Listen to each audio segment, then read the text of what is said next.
Hi, welcome to another edition of Page Turning Tuesdays with Tom. I'm Tom, and my book is Don't Call Me Jupiter, and I've been reading short segments from it. And the other book is also out now, and this is really exciting for me. This is part two in a series of three, and I just feel humbled by um, some of the comments and some of the feedback I've gotten from readers. So thank you. I don't know why you're still listening to me read book one, but if you're into it, let's continue. Here we go. I'm about to sit down on the couch with my grandma Ruby and get the scoop on my mother's past. Grandma has the sweetest little voice you've ever heard, paired with the sharpest tongue. It's as smooth as honey and laced with a lovely backwoods Virginia drawl. Certain words are hard to understand.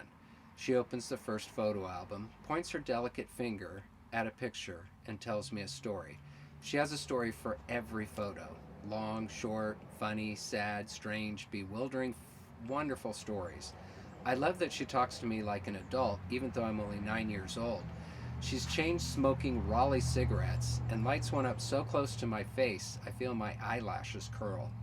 She exhales white plumes of smoke like a steam train as we plow through the albums page by page. There are some ancient black and white photos of her enormously large family living on what appears to be a bleak farm in need of better soil. They were poor. There were 10 kids in my family. That's twice as big as yours, she says, tracing her finger over the picture. Who's that? I ask. That's my sister Emma. She was so beautiful. Just look at her. She was also a troubled child. She had some mental issues. What do you mean, mental issues? Well, she became depressed and then got so crazy she got an award. Wait, she got an award? Yes, an award for being crazy? That's right. She got an award, a big one. I'm shocked. And this is my baby brother Tommy, she went on. He's the youngest of us herds. Did your mother ever talk about him? No. I'm still stuck trying to picture how big the crazy award is while experiencing a growing concern regarding the quality of my genes. So this doesn't translate great audio wise, but I'm hearing my grandma say award, like a trophy, but she meant like a ward where they used to detain mentally unfit people. So the humor's kind of lost there, and I think I just made it worse by trying to explain it. Tommy was a pitcher for the Boston Red Sox. Here's his card. Take a look. She pulls out a baseball card from the plastic sleeve and places it into my hand. It's the kind of photo that looks half drawn.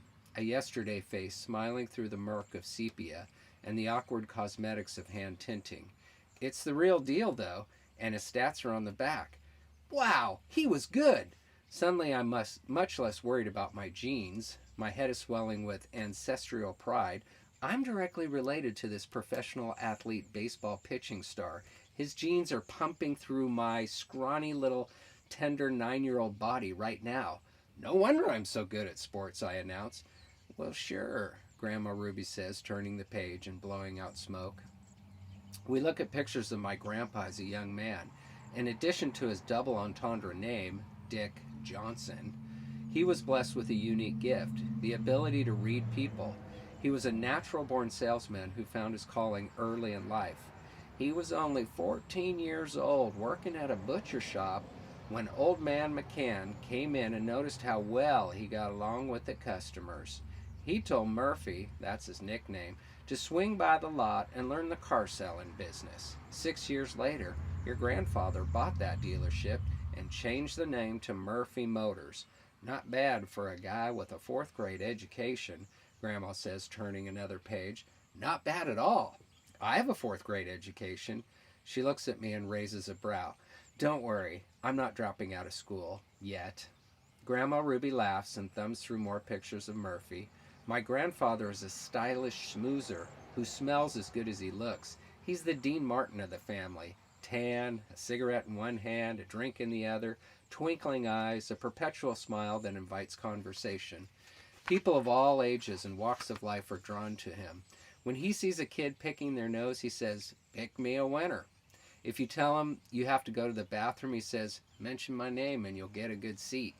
If you ask him why he looks so young, he'll say, "No secret, I keep my feet on the ground and keep reaching for cigars." He taught us how to chomp sparks out of wintergreen lifesavers in the dark. How cool is that? He also knows a magic trick. Grandpa says he can hold his mouth shut, plug his nose, and blow cigarette smoke out one of his ears. While you're staring into his ear, he brings his cigarette closer and closer to your arm until you jerk it away or get burned. Then he laughs in your face for falling for it. Despite his penchant for torturing innocent children, he has Jesus-like charisma and spellbinding charm. Maybe people are drawn to my mother not just because she's beautiful, but also because she inherited some of his disarming, or should I say arm-burning, allure. We're going to cut it off there for today. Thank you so much for tuning in, and we'll see you next Tuesday. Bye-bye.